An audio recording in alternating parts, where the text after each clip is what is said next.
Hi, this is Steve, and welcome to another edition of the World of Global Equity Timing. This is part 2 of a part 3 series, and we're talking about how a hedge fund manager could have saved himself from disaster had he followed the global equity timing tools or had them at his disposal. Now, in the first part, we talked about a stock called Valiant, which was a pharmaceutical company which had this individual had global equity timing's tools, he would have saved himself $4 billion. Well, in this edition, we're going to talk about how had he had these tools, he would have saved himself $1 billion. So let's get to the picture right now of what we're looking at. And the stock that we're looking at this moment is called Herbalife.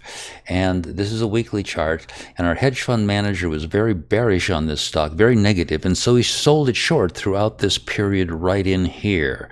And he was forced to cover right in this area in here and lost about $1 billion in the process. He was very negative on the stock, and it just did not pan out. The stock went in the opposite direction of what he thought, and he had to get out.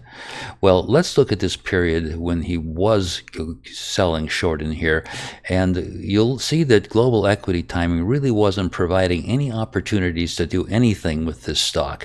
Well, there's two ways for us to have had an opportunity. One was we could look at the filter composite and notice it went in the red zone down in here somewhat. The other thing that we look at is the accumulation distribution oscillator right here, and notice that we really didn't have distribution coming into the stock that would have allowed us to get to short. In other words, distribution, accumulation, distribution, accumulation. It kept oscillating back and forth without any clear pattern to it. Now, our computer algorithm tries to decipher this oscillator, and when it turns green, it says the oscillator is bullish. When it turns red, it says that the oscillator is bearish. We really don't have much of anything going for us in this period. When the stock blasts off, we didn't have much going for us either.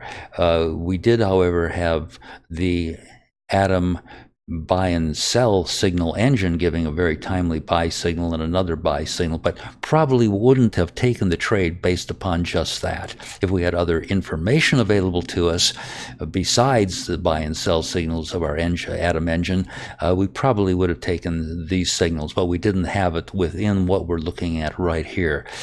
Now, when was there an opportunity to sell short on this stock?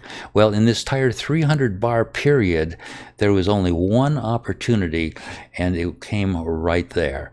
Now, why would we have taken that opportunity? Well, there were two reasons. First, the filter composite oscillator started to move into the negative area, but even more importantly, the ADA oscillator was negative for 33 weeks prior to the atom cell signal, which came right there. That was the longest run of either being positive or negative in the entire 300 bar period. There was the opportunity to get short, not down here, no place but right here. And on that particular signal, the atom price projector said take profits right at the bottom. So there you go. That's how Herbalife could have been used, and the atom and global equity timing tools could have been used in this particular case to not only avoid disaster, but take a nice profit. Well, I hope you enjoyed this edition of the World of Global Equity Timing. This is Steve saying good timing, good trading, and good day.